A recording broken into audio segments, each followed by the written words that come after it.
Welcome to the Stories Told podcast. This is episode 58. No charge for awesomeness. This is the Stories Told podcast. Two authors talking about stories in movies, TV, and of course, books. I'm Michael Grayford. I write action-adventure stories in fantasy and sci-fi worlds, sometimes for younger readers and sometimes for adults. And I try to always inject at least a little bit of humor. And I am author E.W. Barnes, and I write action-adventure, time travel novels, and space opera science fiction. Thousands of years, thousands of worlds. But be forewarned, beyond here, there will be spoilers. Are you ready for the adventure? Let's begin. Welcome back to the Stories Told podcast. I'm author E.W. Barnes, and with me is author Michael Grayford. And today we're talking about the story told in the 2008 film Kung Fu Panda, in celebration of the latest release of the Kung Fu Panda series, Kung Fu Panda 4. Have you seen Kung Fu Panda 4 yet? No, I have not. How about you? No, not yet, but I'm planning to, and I'm looking forward to it. Yeah, me too. So how are you doing today, Mike? I'm doing great. Yeah, things are going pretty good. How are you doing? I'm doing good as well. Moving right along. And what's new in your writing world? Writing world, let's see. I finally started editing for my alpha draft for the Zara 2 book, which is called The Wrath of Sekhmet. It's set in ancient Egypt. So that's exciting. It will probably take me a lot longer than I'm expecting, as these things usually do. But hopefully it'll be smooth. Yeah, it's just a matter of how much I want to change. This is for an alpha draft, so I just do it for my writing group, my tight writing group. So I'm not going to try to edit it to beta. It's more just cleaning up the draft, doing small tweaks to make sure everything is consistent, maybe punch the characters up a little bit, but just to get the story down and have someone look at it, and then I'll massage it for structural and significant character changes, and that would be for a beta draft. So hopefully it won't take too long. Other than that, still just doing business stuff, some Vela promotion, and working on ads and things like that. What are you working on in your writing world? I am finishing up Ecliptic, which is the second book in the Adventures of the Empyrean Guard. I have 5,000 words left, though I think it's going to go more than 5,000 words, just the way it seems to be flowing. But I will be happy to hit my word count and then see how far away I am to hitting the end of the story, which are sometimes two different things. And that's pretty much it. I am doing some editing of a standalone novel in my time travel series, the Temporal Protection Course series. It is the origin story of time travel and the villain, and I'm going to make available to my Patreon subscribers. There are folks who are really into this time travel series and want to sink their teeth into the audiobook of that origin story. They can find it on Patreon. Very cool. So as a reminder to our listeners, you can read The Adventures of the Empyrean Guard as it's being written on Patreon, and you can read the first book in the Tales of Zara on Amazon in both episodic format on Kindle Vella, as well as an ebook and paperback, and the links to those will be in the show notes. So what interesting stories have you come across lately in books or movies or television? I have been watching a few things. Let me see if I can remember. I started watching The Batman, the one with Robert Pattinson. Okay. I didn't get very far. I don't know, it just didn't grab me. So I just kind of let that one go. This is a long movie, and after like 20 minutes, I wasn't really invested. So, maybe someday I'll finish it, but for now, I'm moving on.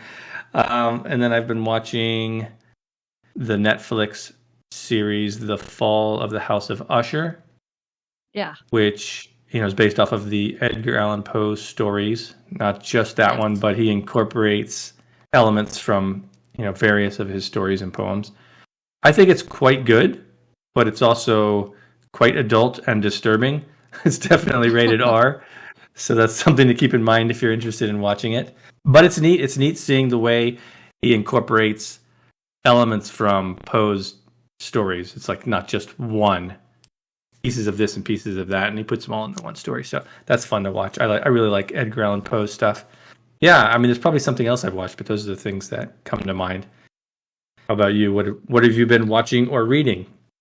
Mostly just watching for our podcast. So Kung Fu Panda, obviously, and we're going to be talking about the Moon Knight series next week. So we've been watching episodes of that, and my reading has been confined to. I have to admit, I am rereading Brandon Sanderson's Stormlight Archive series in anticipation of the next book coming out in May.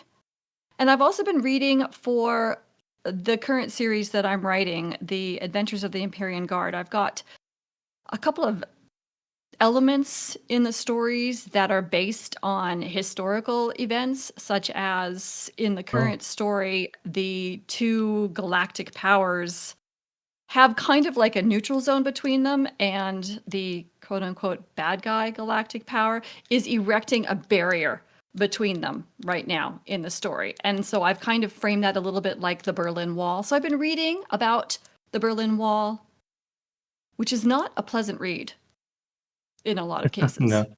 There was a lot of ugliness. So I've been reading that. And the next thing I'm looking forward to is maybe not the next book, but the book after that. I'm going to be referencing elements related to the Ghost Army. Do you know what the Ghost Army is? No. So that was a project that the Allies used against the Axis and in World War II to deceive them into believing that we had more military might than we actually did. So they had like balloon tanks and, facades that they created to fool spying aircraft, etc. And so it's just a fascinating concept. So I wanted to see if I could use any of these ideas in the battle that's coming, the war that's coming in my world. So I'm looking forward to starting that book probably here in a week or so. So anyway, that's what I've been reading. That's interesting. I've heard of that concept being used before in history. The idea of setting up like mock, soldiers or equipment, things like that. But I didn't realize they did that in World War II.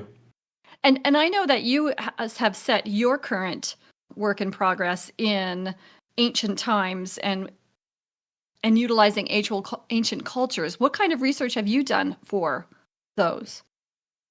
Yeah, for the first Zara book, I read through all of the 1001 Nights stories, which there's not 1001 of them. I think it's like 200 something actually. Before the person just gave up, they just called it that, and that's sort of the setting for it. And then I read other stories in that world and sort of the ancient Persia, Arabian Nights type stories, like Aladdin, which actually isn't in the 1001 Nights. Also Alibaba and Sinbad. Those are additional stories. I've read those. They're really cool. And I'm going to be incorporating some of those elements into future books of mine. Some of those characters will play a part. And then for the second book, it's set in ancient Egypt. So I read a few books on Egyptian mythology in particular, not so much like the actual real life civilization that they had, more just the mythology, because those were the elements that I was tapping into. So I'm not holding myself like faithful to the actual mythologies, both in the Arabian Nights world and Egyptian mythology world. I'm more using them as inspiration and incorporating elements from them to give it that sort of style and feel.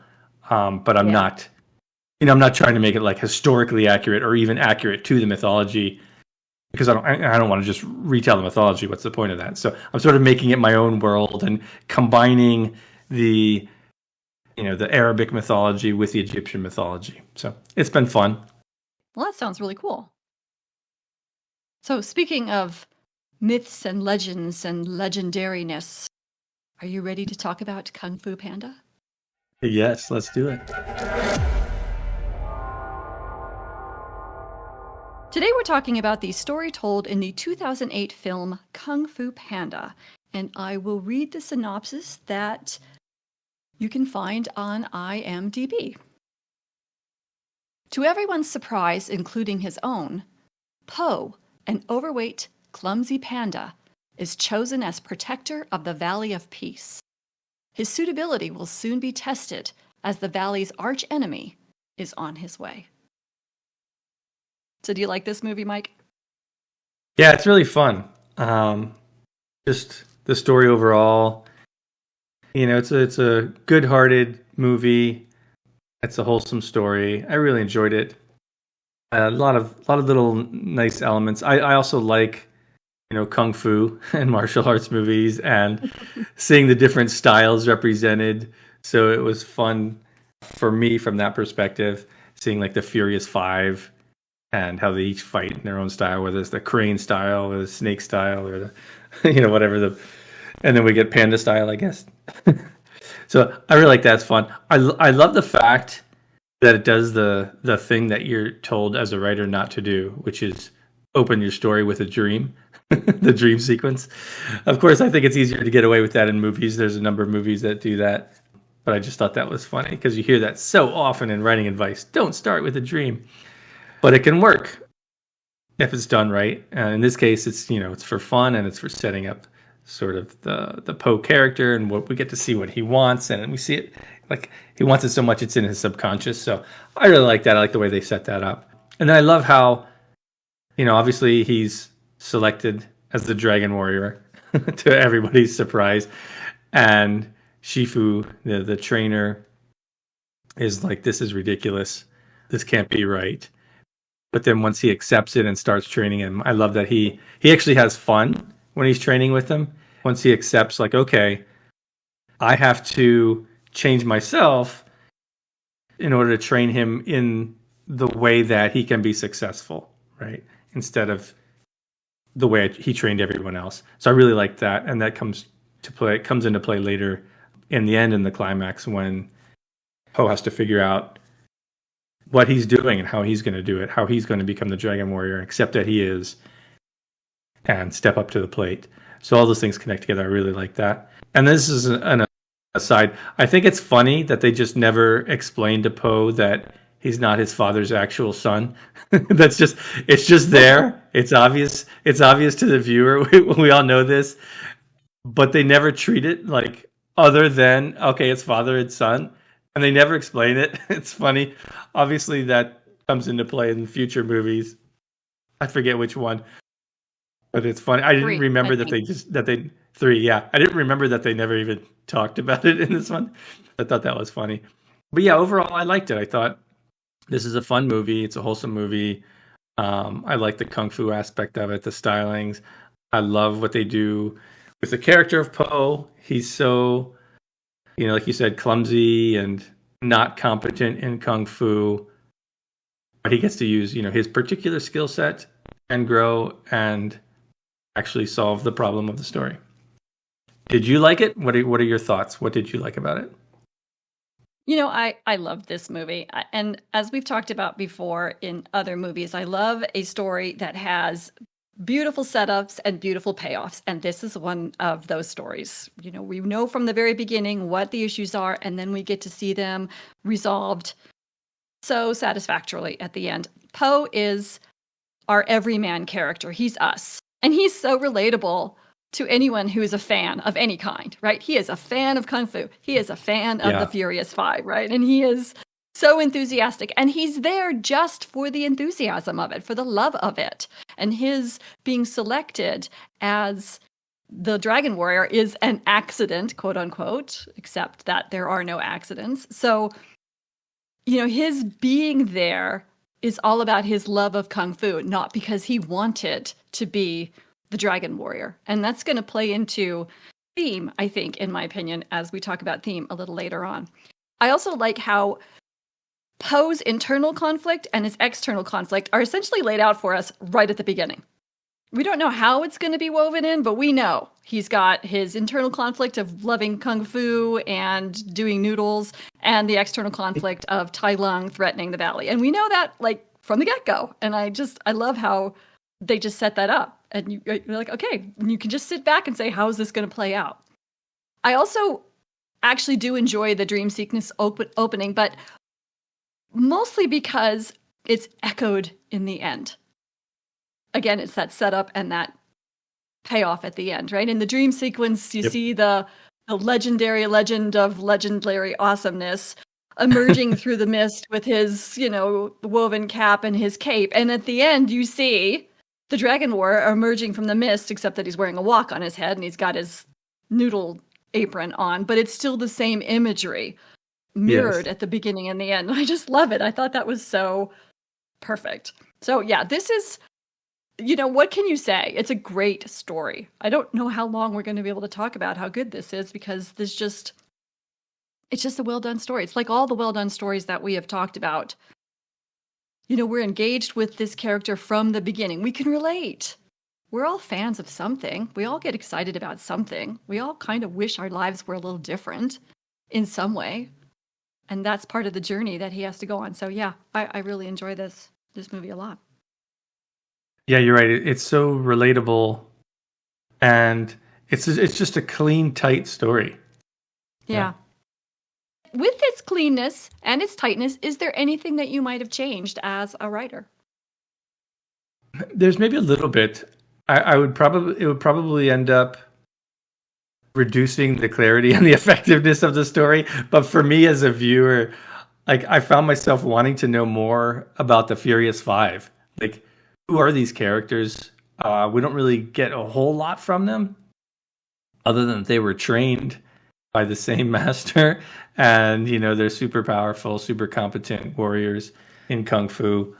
And again, I know we'd learn a bit more in future movies, but I would have liked to have seen a little bit from them, just to flesh out their characters a little more and who they were and kind of what their motivations were, and connect that to the way that they learn to love Poe, because we see some of that, when he starts joking with them, and most of the Furious Five, outside of Tigress, I think was her name, they start to connect with them.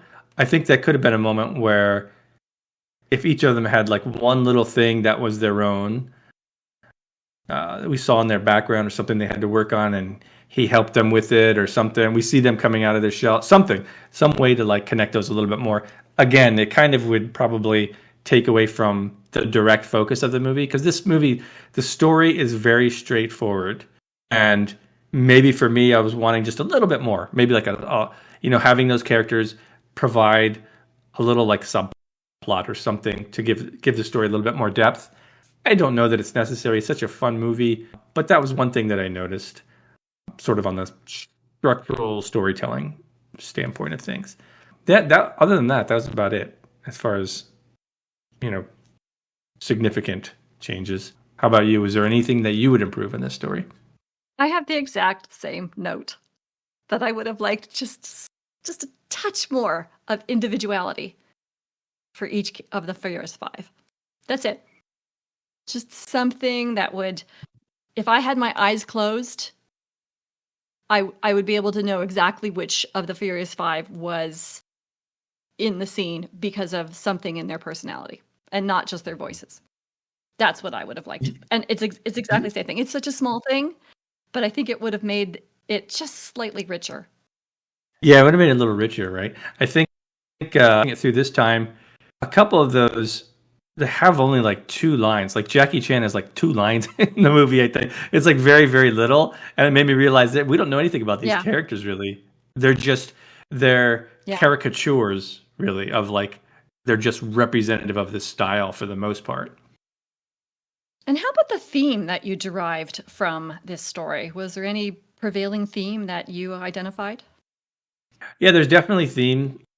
I'm curious to see what you have. I kind of bounced around a couple things in my head, but the thing that stuck with me the most resonates with the line. Oh, I forget his name. What is Poe's father's name?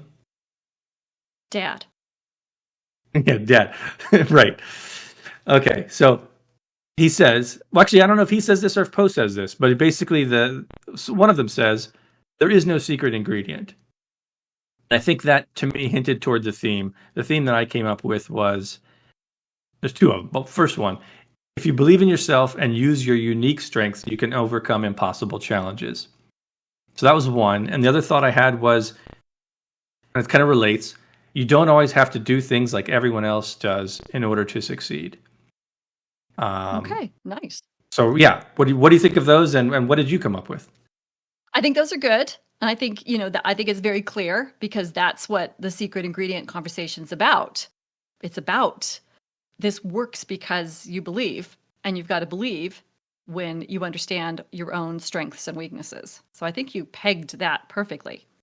I derived one more out of it, which I'm not going to put it so in such a good sentence structure as you just did. But for me, what I saw here was a theme of the success and failures of humility.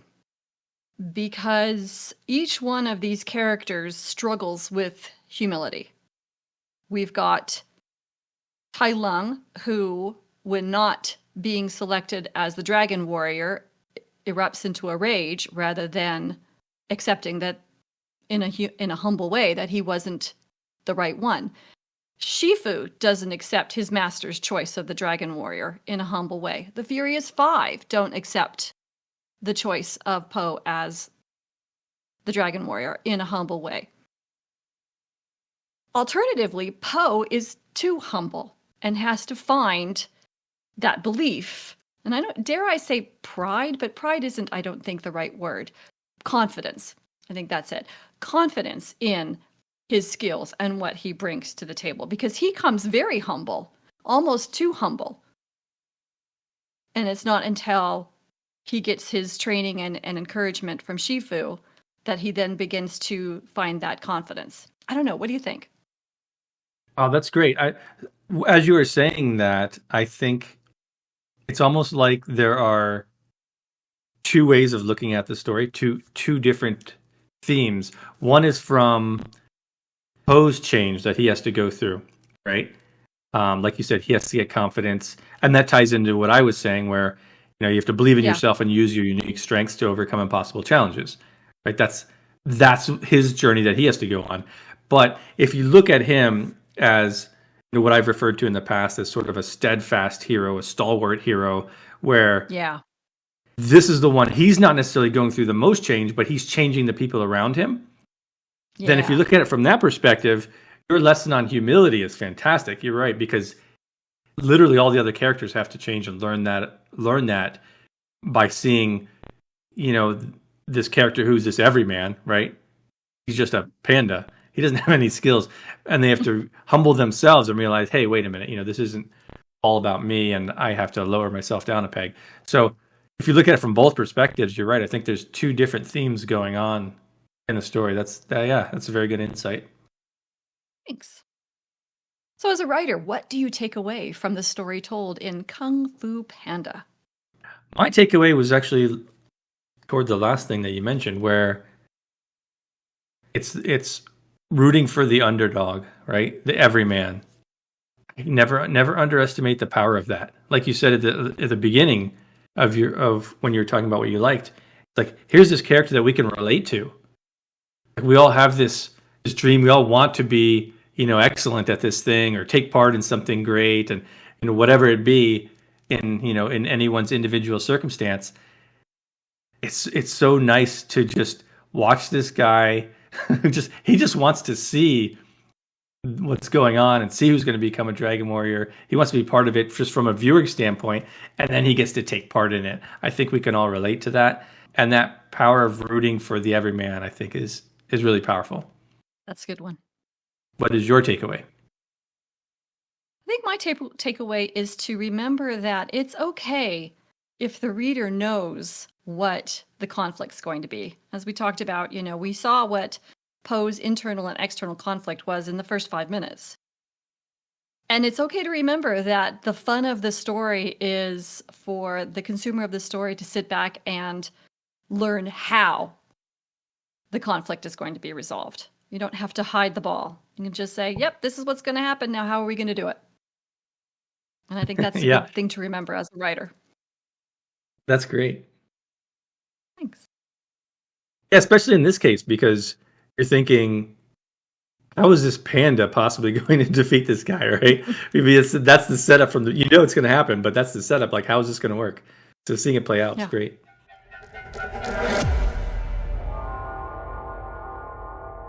Thank you for joining us as we talked about the story told in the 2008 film Kung Fu Panda. A big thank you to our Patreon supporters and all our subscribers. We're so grateful for your support and your encouragement. The Stories Told podcast is available on multiple podcast platforms, and we thank you for liking and subscribing or following, depending on where you're listening. It may not be a big deal to you, but it means a lot to us. You can find Michael Grayford at michaelgrayford.com and E.W. Barnes at 1000years.com, and those links are in the show notes. Join us next time as we talk about the story told in the Moon Knight series as part of Mike's exploration of ancient Egypt for his current work in progress. Thanks so much, Mike. This was a lot of fun. Yeah, thank you. I had a great time. And we'll see you next time on the Stories Told podcast.